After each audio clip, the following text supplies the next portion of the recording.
Hey there, time-travelling toy collector friends and Transformers fans, and in fairness, Dinobot fans. I am the time-travelling toy collector and welcome back to my channel. Today we're doing a Robo retrospective on another of the Dinobots, one of the first Transformers that I ever collected way back in the late 1980s. My first ever was Grimlock, and he was closely followed up by this one. It is Dinobot Flamethrower Slag. Now let's deal with this particular elephant in the room. This guy is not behaving like a slag.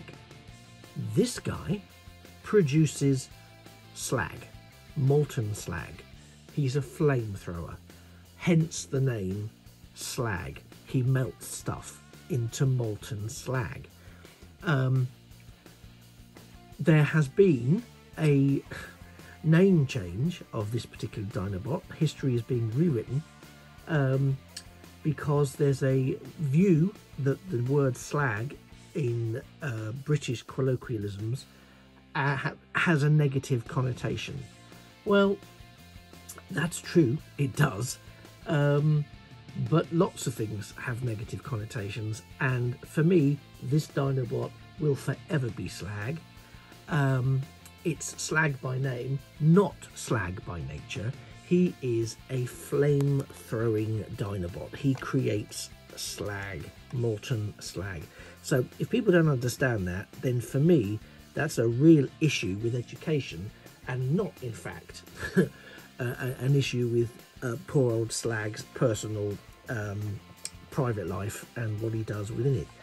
Anyway, I felt we had to address it because I know that Studio Series 86 version of Slag, which they have rather insultingly for him renamed as Slug, which is something that wanders across the grass and is squelchy and nasty.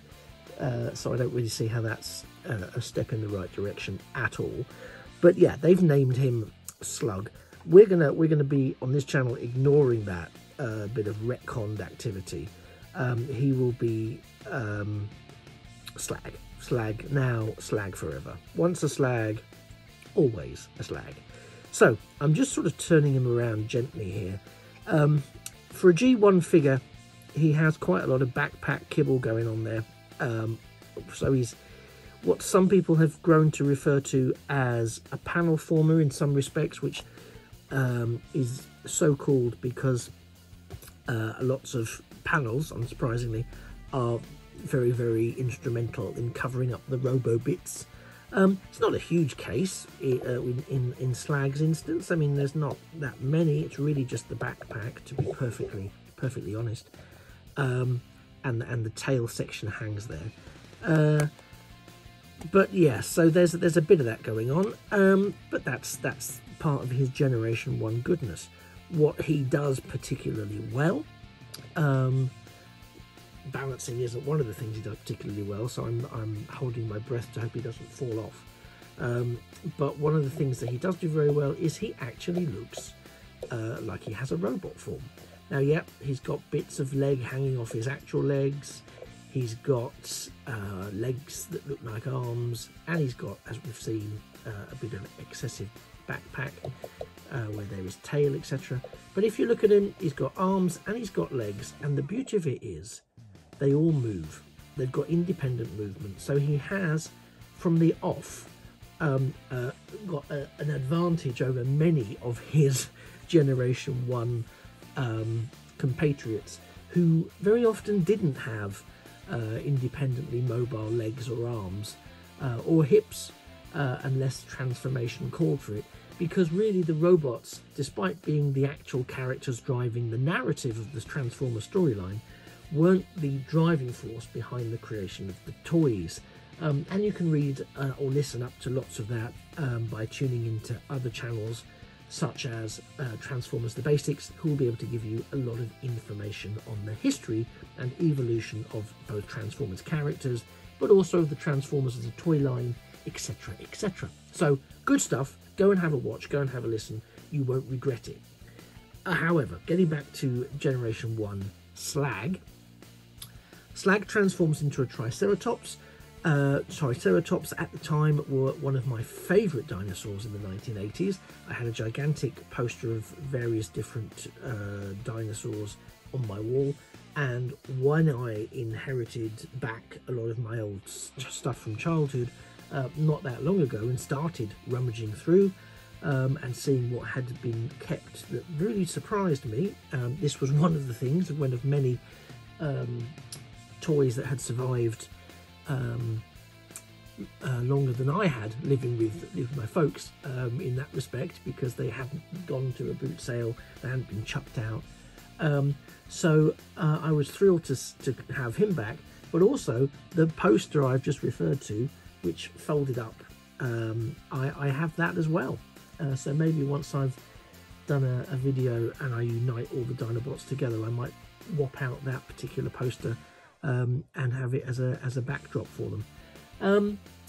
What can I say in terms of playability? The Generation 1 toys were created, well, from our point of view at the time, were created to really drive forwards and innovate our creative thinking and our creative play. So yeah, okay, he had some weapons which would fit into his little hands. Oh, cute little hands. He has a sort of characterful face. He's saying, my name's Slag, don't call me anything but Slag. Well, that's what I'm hearing him say. He's got big bulky legs, but he's a big bulky guy. That's part of the narrative of the Dinobots, is that's what they are. Hulking great big warriors, irrespective rather of which origin story you go for, whether it was the Marvel comics or the Marvel cartoon. They did diverge. This guy was there, this guy was hefty. And as I say, yeah, my first Dinobot that I picked up was Grimlock. Up till that point, I'd collected a different range of shape-shifting robots, which will remain nameless at this time. Wasn't really sucked into the whole Transformers narrative. Then I saw the dinosaur robot transformer machine things, and I was fascinated. So I got Grimlock. Grimlock did not disappoint. And I think at that point, well, not at that point, prior to that point, but certainly at that point, the collector in me, the completist within me, was triggered, and I had to have all of the Dinobots. It took me, I think, a couple of years, because they weren't the cheapest in the range. And Slag was the second. I know it was the second because I remember being really excited, having got the Triceratops, having got the Tyrannosaurus Rex, i.e. Grimlock, that I had to have the Triceratops.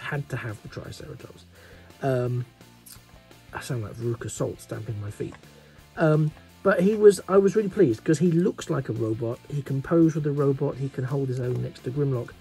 And his robot mode was also very reminiscent of, obviously, a Triceratops.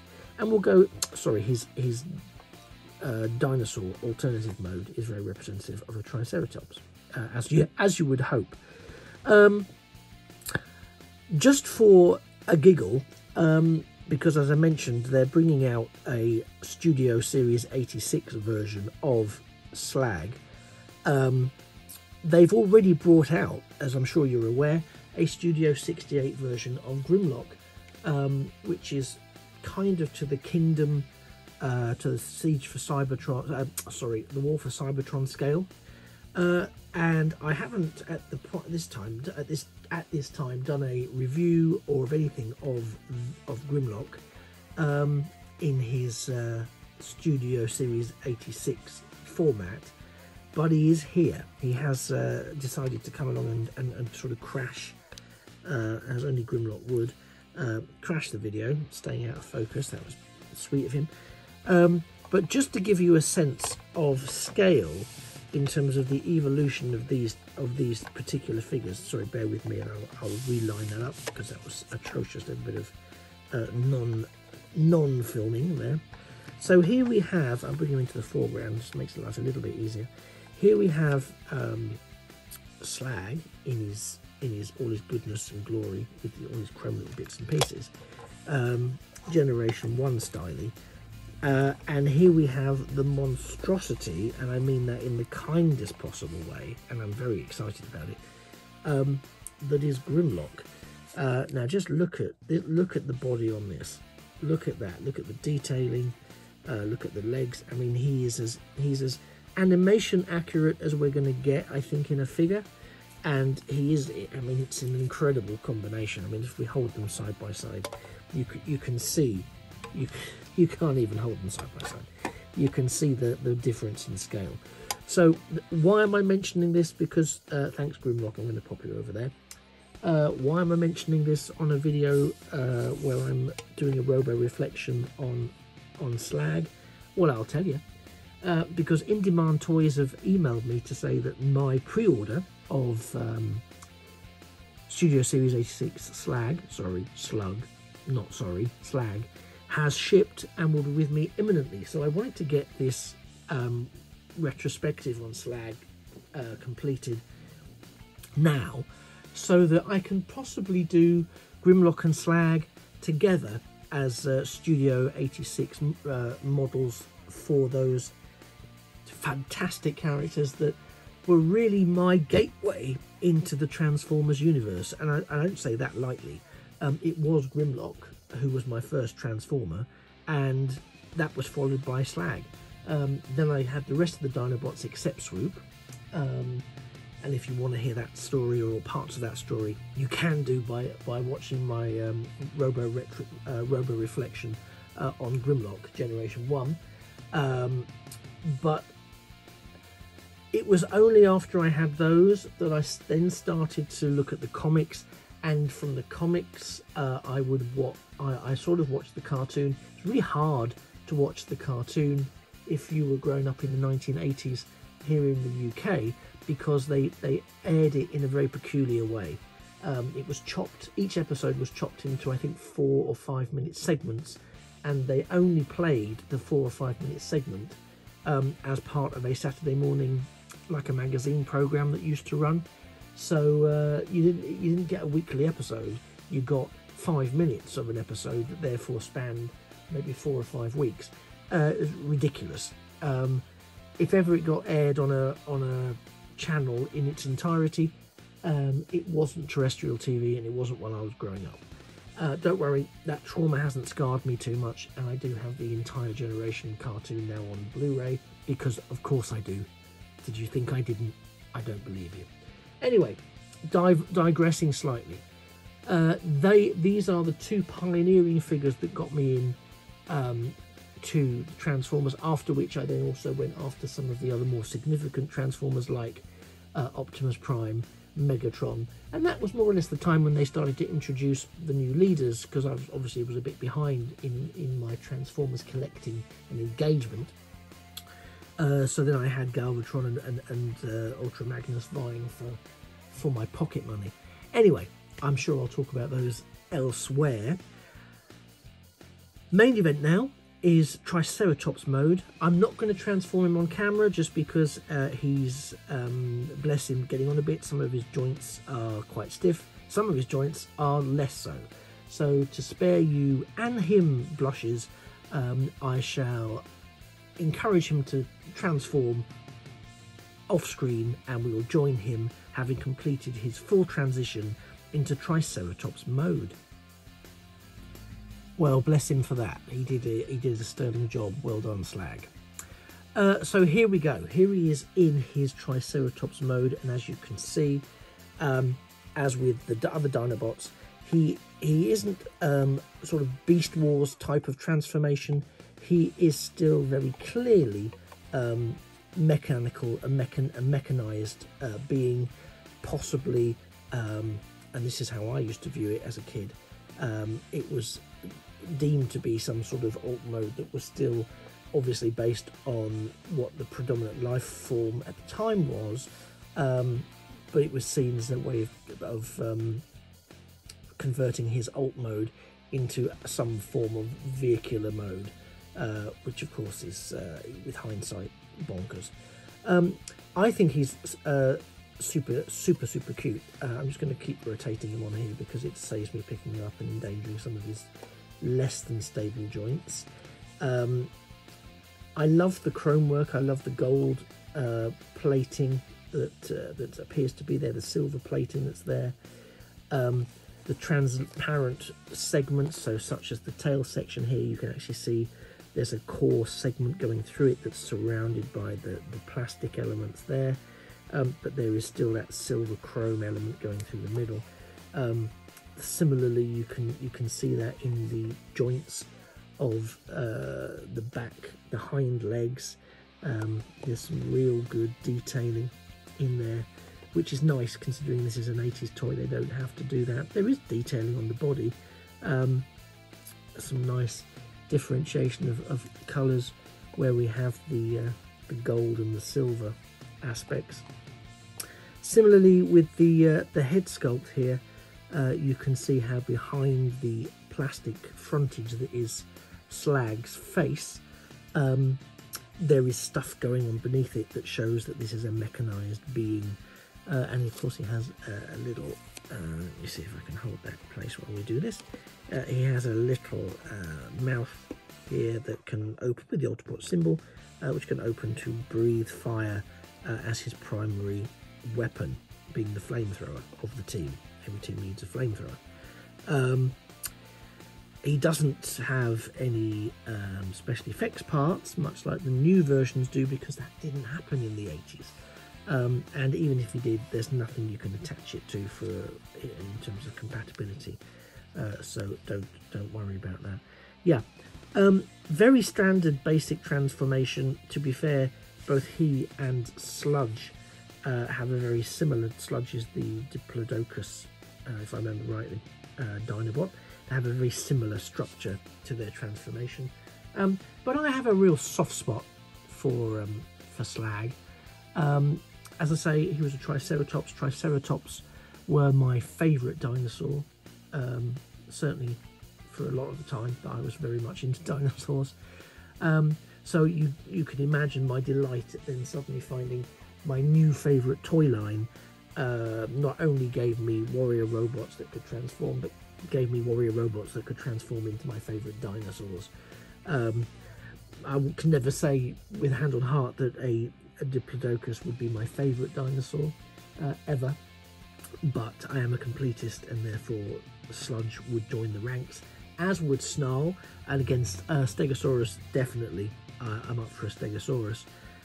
Loved all the plating, and particularly loved the plating on Snarl, and the time will come for us to look at him in his generation more goodness. But for now, the spotlight is squarely here on Slag. And I love just how, if you see there how the light catches it, you can actually see the eyes that are included, that are sort of moulded into that head sculpt. It's just a really lovely piece. And again, not to take anything away from this, but I am really keen to see what the Studio 86 line do in hand. I've of course seen the online images and a couple of early reviews, but I'm looking forward to seeing what he's like in hand compared to this this old cutie that I'm a big fan of, and have had in my possession for a very, very long time.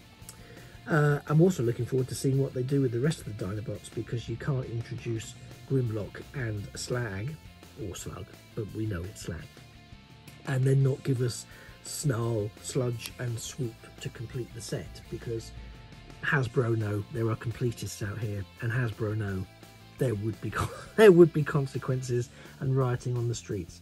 Anyway, I'm going to leave that there, because this has been Generation 1 Slag. You have been a fantastic audience, and I have been the time-travelling toy collector. If you found this interesting in any way, shape or form, please do click on that thumbs up to show your appreciation, and I can guarantee you mine. You may also want to subscribe to the channel so you never miss a video, and similarly turn on those notifications so that you get to hear every time something is released. Last but by no means least, please do drop us a comment in the section below if there's any G1 stuff you'd like me to look at, or if there's any modern takes on G1 stuff that you'd like me to look at, or if there's anything toy-wise or game-wise or whatever-wise that you'd like me to look at. I'm more than open to suggestions, and if Dinobot Slug, shoot me now. If Dinobot Slag is something that we have in common, then chances are other things you may be interested in we may have in common. So please do drop me a message below. You could also visit me at Time Travelling Toy Collector on Instagram, where you will see a range of Transformers photography, Generation 1 and beyond. You'll also see a few other ranges coming into focus, be it Doctor Who, be it Star Trek, be it Star Wars, be it some old collectible cars and toys from the 60s and the 70s and the 80s. Yeah, there's a range of stuff on there and a lot more still to come. So by all means, stick around over there as well. Anyway, this is the Time Travelling Toy Collector signing out for now, reminding you that a thing of beauty really is a toy forever. Dinobots, it's time to roll out. Although, of course, Dinobots can't technically roll unless they're rolling down a hill. But we won't go there.